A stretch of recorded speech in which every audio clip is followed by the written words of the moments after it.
The battlefield was quiet now. Smoke from the Zarvath fleet's retreat drifted across the crystal towers of Varion. But the city itself stood tall, a testament to resilience and courage. Elias Kane leaned on the balcony of Queen Velissa's palace, his glowing scar dimming to a soft pulse. He was exhausted, every muscle aching from the battle, but a strange sense of peace filled him. The queen approached, her golden eyes surveying the aftermath. "The Zarvath have retreated for now," she said. "But their return is inevitable. They will test our defenses again. Yet today you have proven the strength of your kind. Humans are capable of more than even we imagined." Elias nodded, looking over the city. Slithari citizens were repairing damaged structures, tending to the wounded and helping one another. Humans from his team assisted wherever they could, their ingenuity and adaptability a natural complement to the Slithari's disciplined methods. The queen's words resonated with him. Humans survived not through sheer strength but through courage, cooperation, and ingenuity. "You have given us more than a victory," Velissa continued. "You have given hope. Your scar, your spark, it is no longer a mark of survival. It is a symbol." Elias flexed his hand, watching the scar glow softly. It had been a source of fear and uncertainty when he first arrived, but now it pulsed with purpose. It had become a symbol of humanity's resilience and adaptability, and of the fragile but growing bond between humans and Slithari. The queen led him to the central council chamber, where representatives of both species gathered. The room was filled with a tense excitement. For the first time, humans and Slithari were sitting together, discussing strategy, sharing insights, and planning for the future. Elias's presence was a bridge between them. "You have earned our respect," Velissa told the council. "Let this human be an example of what we can achieve when we work together. The Zarvath may return, but united we will be stronger." Elias stepped forward, addressing both humans and Slithari. "We survived because we trusted each other," he said, voice steady despite fatigue. "We combined human ingenuity and Slithari strength. Together we outsmarted a fleet that could have destroyed us. This is just the beginning. If we continue to work together, we can face any threat, because unity is stronger than fear and courage stronger than any weapon." Murmurs of agreement rippled through the chamber. Even the Slithari, who had been skeptical of humans, now nodded in respect. They had seen firsthand what courage, adaptability, and determination could achieve. Elias realized that leadership was not about power alone. It was about inspiring others to act, to believe, and to overcome. Outside, the twin suns rose again, casting golden light over Varion's repaired crystal towers. The city sparkled like a jewel, a beacon of hope for all who lived there. Elias walked with Mirasolis through the streets, observing the collaborative efforts of humans and Slithari alike. He saw citizens learning from one another, exchanging knowledge, and preparing for the challenges that still lay ahead. "Do you think they'll return?" Mira asked quietly, watching a group of Slithari repairing a damaged bridge. "They will," Elias replied. "But now we're ready. Today showed that even when the odds are against us, humans don't give up. And when we combine that with another species' strengths, we become unstoppable." Kale joined them, his expression calm but proud. "Captain Kane, your strategies, your courage, and your spark, it changed everything. The guards who once feared you now honor you. The council listens to your advice. You have shown us the value of humans in a way no one else could." Elias shook his head modestly. "I didn't do it alone. Humans survived because we worked together, and today we worked with your people. That's what made the difference." As they spoke, Queen Velissa appeared, walking toward them. "Elias Kane," she said, her voice carrying authority and warmth. "The Slithari formally recognize your contribution. You are no longer merely a visitor or a guest. You are a symbol of hope, courage, and unity. Today you have proven that humans are not to be underestimated." The guards bowed, and the citizens of the city gathered nearby, cheering. The once feared human with a glowing scar now stood as a figure of admiration and inspiration.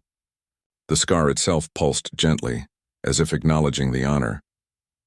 Elias realized something profound. Humans were often underestimated because their true strength was not immediately visible. It was resilience, creativity, courage, and the ability to inspire others. His scar, once a mark of vulnerability, had become a beacon. In the following days, humans and Slithari worked together to rebuild Varion and strengthen its defenses. The Queen allowed Elias and his team to coordinate training programs, teaching humans the nuances of Slithari energy systems while learning human tactics in return. They shared knowledge, strategies, and stories, bridging the gap between two civilizations that had once been strangers. Elias spent time reflecting on his journey. He remembered the accident on Earth that had given him the glowing scar, the capture by the Slithari, and the initial fear and uncertainty. He had faced danger, confusion, and mistrust. But he had also discovered courage, resilience, and the potential for unity across species. One evening, as the twin suns dipped below the horizon, Elias stood once more on the palace balcony. Mira joined him, silent for a moment, taking in the breathtaking view. "Do you ever think about home?" she asked softly. "All the time," Elias admitted. "But I also think about what we're building here. Today humans and Slithari fought as one. Tomorrow, we can continue to grow stronger together. Home isn't just a planet. It's wherever we protect life and inspire hope." Mira smiled. "You've come a long way, Captain. From a wounded human to, well, something more." Elias glanced at his glowing scar, now faint but steady. "It's more than a scar," he said. "It's a reminder that even when we're vulnerable, we can rise. That even when odds are against us, courage, ingenuity, and unity can overcome anything. That's what humans are capable of." Kyle approached, standing at attention. "Captain Kane, the Queen has requested your presence in the council chamber. She wishes to discuss future cooperation and the formation of an alliance between our species." Elias nodded, feeling a surge of purpose. The battle for Varian had been won, but the larger journey had only just begun. Humans had proven their worth in the stars, not through domination or aggression, but through courage, adaptability, and the ability to inspire allies. Inside the council chamber, Queen Valisa addressed the assembly. "Today we witnessed something extraordinary," she said. "A human, wounded yet unbroken, led our people to victory. He has shown us that strength is more than power. It is resilience, ingenuity, and courage. We must honor this and build upon it. Humans are no longer outsiders. They are partners." Elias felt a swell of pride, tempered by humility. He had survived countless battles, yet this recognition was different. It was not about personal glory. It was about what humans could offer when united with others, and the potential to face any challenge the universe might bring. The council members, both Slithari and human, began discussions on technology sharing, joint training programs, and mutual defense strategies. For the first time, two civilizations stood together, planning not just for survival but for growth, exploration, and a shared future. Outside the palace, children, both human and Slithari, played among the repaired streets and crystal towers. Their laughter carried across the city, a testament to resilience and hope. Elias watched them, realizing that every action taken in the past days had created a ripple effect, a chance for a brighter future. As night fell, Elias returned to the balcony one last time. The twin moons of Varian glowed softly above, reflecting off the crystalline towers. Mira joined him, silent as they watched the stars. "Do you think humans will ever be fully accepted in the galaxy?" she asked. Elias smiled, feeling the scar pulse softly on his arm. "They will be respected," he said. "Not because we're perfect, but because we never give up. Because we adapt, learn, and inspire. Because even when the odds are against us, we rise. That's what humans do. That's what I've learned here. And that's just the beginning." He looked toward the horizon, feeling the weight of the past battles, the lessons learned, and the promise of what was to come. The scar, once a source of fear, was now a symbol of courage, hope, and the enduring strength of humanity. Queen Valisa appeared behind them, quiet but powerful. "Elias Kane," she said softly, "the galaxy will remember today. And they will remember you. You are more than a survivor. You are a symbol of what humanity can achieve. The spark within you has ignited hope across worlds. Guard it well." Elias nodded, feeling a sense of purpose deeper than he had ever known. Humans had survived disasters, wars, and countless challenges on Earth.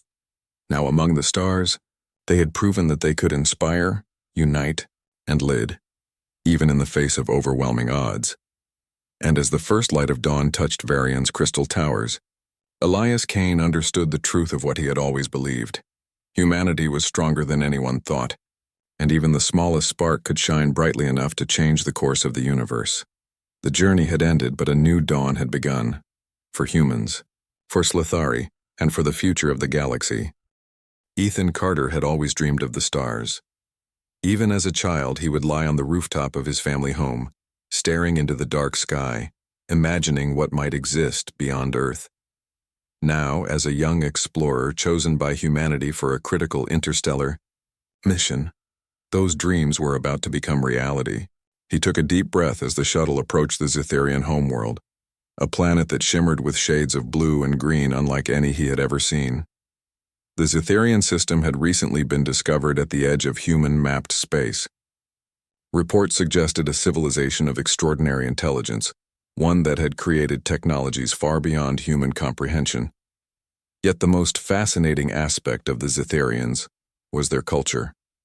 Unlike humans, whose history was marked by conquest and conflict, the Zitharians were known for their harmony, wisdom, and deep appreciation of knowledge. Ethan's mission was simple in words but delicate in execution: negotiate a peaceful alliance and establish mutual understanding between humans and Zitharians. But as the shuttle descended through the planet's thin, iridescent atmosphere, he felt a mixture of excitement and nervousness.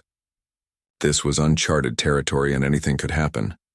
The shuttle landed smoothly on a polished landing platform in the capital city, a breathtaking metropolis that seemed to float above the planet's surface. Towers of translucent material glimmered in the sunlight, and enormous gardens spread in every direction, each filled with plants of colors that made earthly flowers look dull by comparison. Ethan stepped out, taking in the view, feeling both awed and humbled. A soft, melodic voice spoke beside him. "Welcome, Earth Envoy."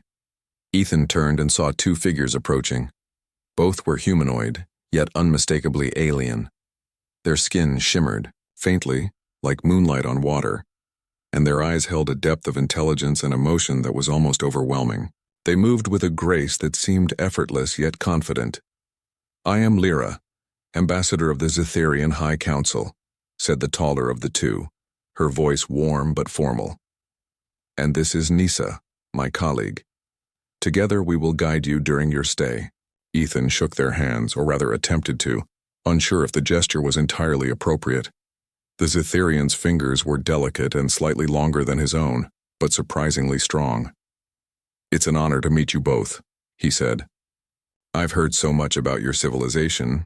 I hope I can live up to your expectations." Lyra smiled. "Expectations are not the goal here, Earth Envoy. Understanding and respect are. You will find our people value thoughtfulness above all else." Nisa nodded. "And your decisions will matter not just to us but to your entire species." Her eyes met his, sharp and clear, carrying a weight that made him realize how serious his mission truly was. As they walked through the city, Ethan marveled at the Zitharians' harmony with their environment. Towering structures coexisted seamlessly with lush gardens. The air was clean, fresh, and tinged with a faint, sweet fragrance from alien blossoms. He noticed streams of water flowing through the streets, serving as both decoration and transportation for smaller, automated vessels. After some time, they arrived at a central plaza, where a circular building stood. It was made of a crystalline material that reflected the sky in brilliant patterns. "This is the Hall of Council," Lyra explained. "The place where important decisions for our civilization are made." As they entered, Ethan's eyes widened. Inside, the hall seemed even larger than the city outside.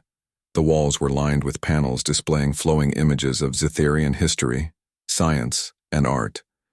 Figures moved with purpose, yet the atmosphere was calm, as if even the busiest activity was part of a larger, harmonious rhythm. A Zitharian council member approached. "Ethan Carter, welcome. You have been honored with a unique tradition." Ethan blinked. I don't understand." "What tradition?" The council member gestured to Lyra and Nisa. "As a symbol of our gratitude for your service and cooperation, you are allowed to select one of these ambassadors as your companion for the future work we will undertake together." Ethan froze. He had expected negotiations, discussions, maybe even tests of intelligence or character. But choosing a companion? He looked at Lyra and Nisa and instantly felt a knot in his stomach. Both were extraordinary, wise, capable, and kind. He couldn't imagine picking one over the other. Seeing his hesitation, Lyra spoke gently. It is not a test of preference or favoritism. It is a tradition meant to symbolize the bond between your people and ours. Nisa added, It is an honor, yes, but also a responsibility. Your choice will be remembered by our civilization. Ethan took a deep breath. He respected the tradition, but he couldn't deny the growing connection he already felt with both Zetherians. During the short time he had been on the planet, he had observed their intelligence, their insight, and their unwavering calm under pressure. They were more than capable companions. They were equals in every sense of the word. The council member seemed to sense his thoughts. Do not rush, Earth Envoy. You will have time to understand the depth of their skills before making a decision. Ethan nodded, relief washing over him. He realized that the choice wasn't immediate, and that gave him the chance to learn more about Lyra and Nisa.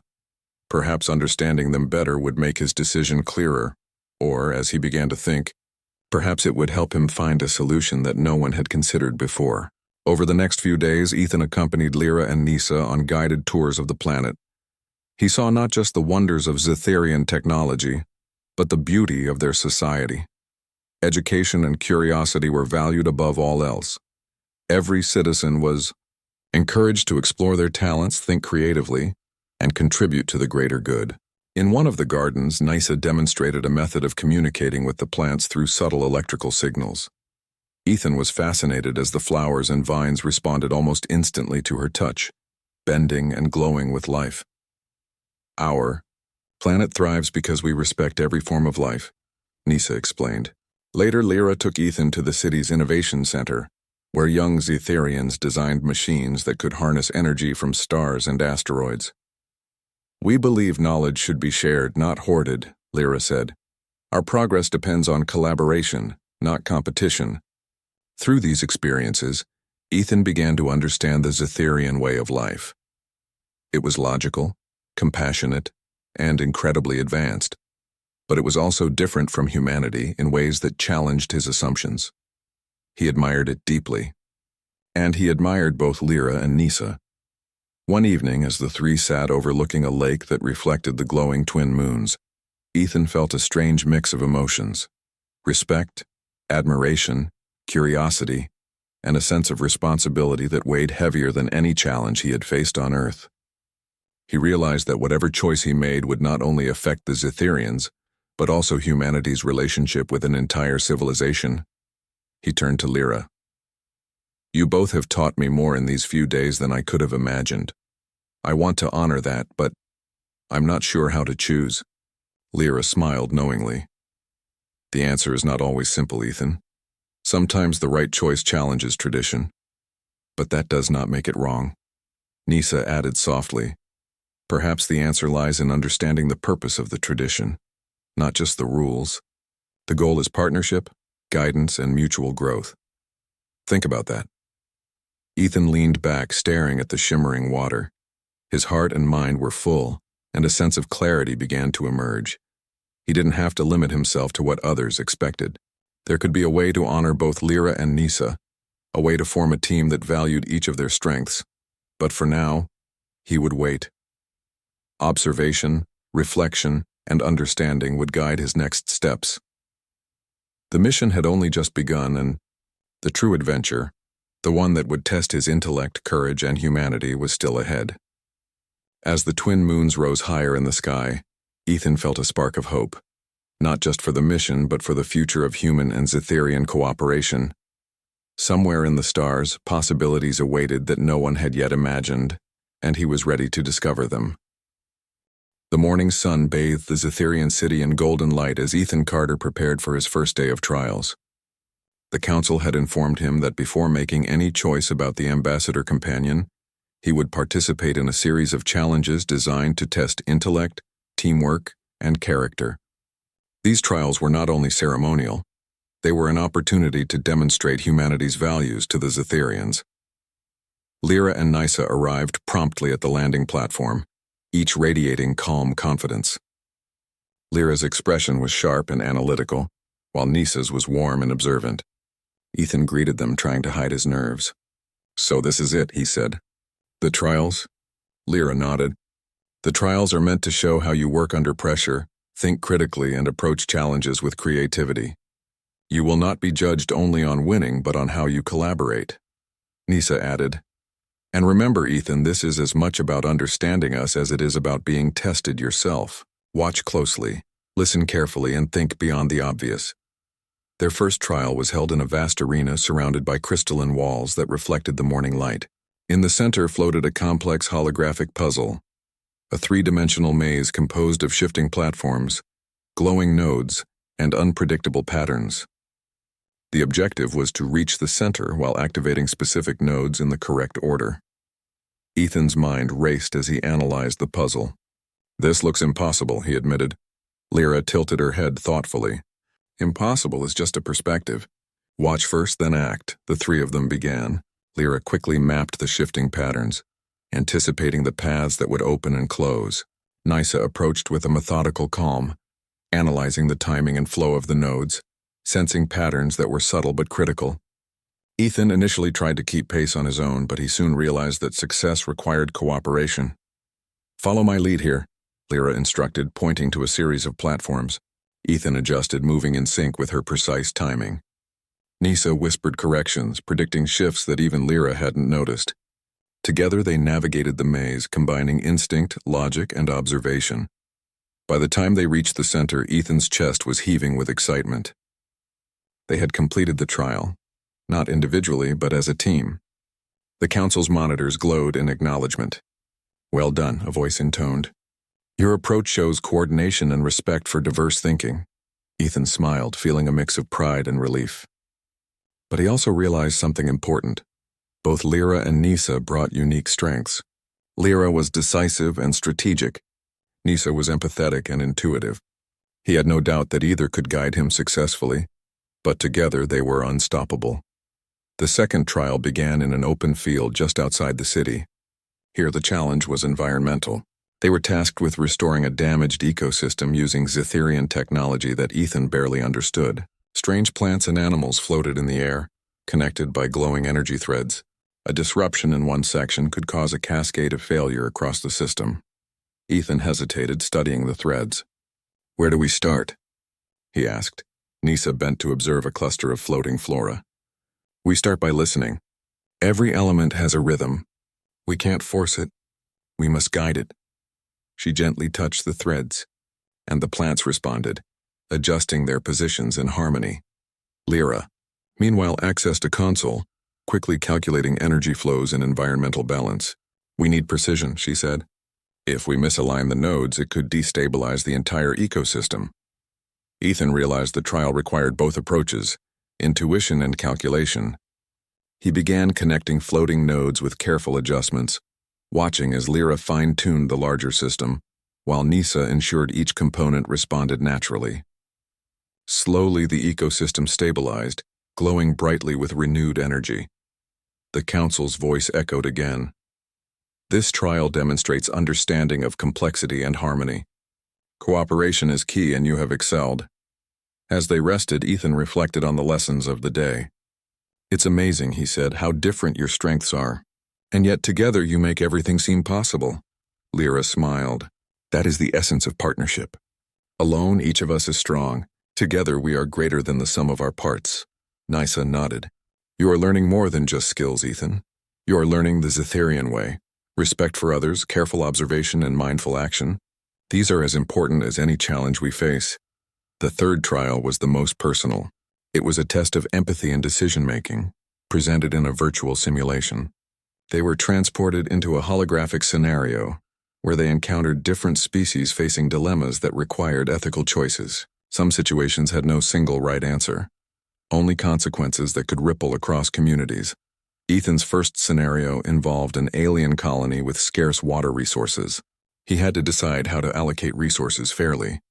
He quickly realized that a purely logical solution would leave some individuals disadvantaged. Remembering Nisa's guidance, he considered the needs and perspectives of every individual, adjusting his plan to provide balance and fairness. In the next scenario, a young Zetherian needed guidance on a scientific experiment that could either advance knowledge or cause harm if mismanaged. Ethan listened to Lyra's insights about strategy and potential outcomes, and Nisa's advice about the ethical implications. Together, they found a solution that maximized learning while minimizing risk. By the end of the day, Ethan understood something critical. These trials were not simply tests of skill, they were reflections of character. Lyra and Nisa were not just ambassadors. They were mirrors, showing him the values of their people and the qualities that humanity could aspire to. That evening, they gathered at the edge of a floating cliff overlooking a radiant cityscape. Ethan watched the light glimmer across the crystalline towers and turned to them. "I've never seen anything like your world, and I've never met anyone like you, both of you. You each have such different strengths, but I can see how they complement each other." Lyra's gaze was steady. "That is the lesson, Ethan. Strength alone is not enough. Wisdom is found in understanding and combining skill with insight, logic with empathy." Nisa's voice was soft but firm.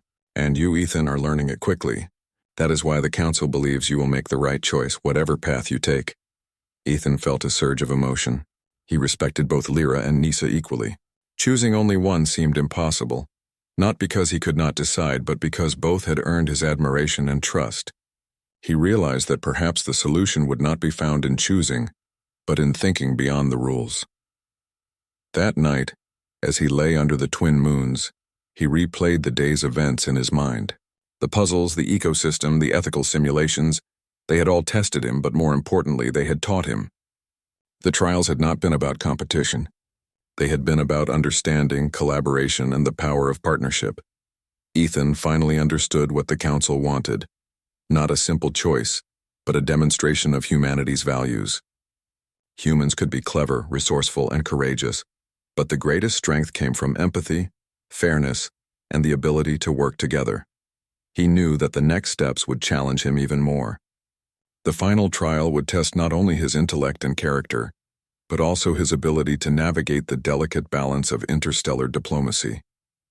And yet he felt ready. With Lyra and Nisa by his side, he believed they could face any challenge the galaxy could present. As the moons shone brightly above, Ethan made a quiet promise to himself. He would honor both Lyra and Nisa, not because tradition required him to choose, but because he recognized their worth equally. How he would do that he did not yet know, but the answer would come. For now, he allowed himself a moment of calm. Tomorrow would bring new challenges, new lessons, and the opportunity to continue proving humanity's potential, not just as explorers or diplomats, but as beings capable of fairness, courage, and remarkable understanding. Ethan closed his eyes, feeling the cool breeze of the alien night against his face, and whispered silently, "We are ready."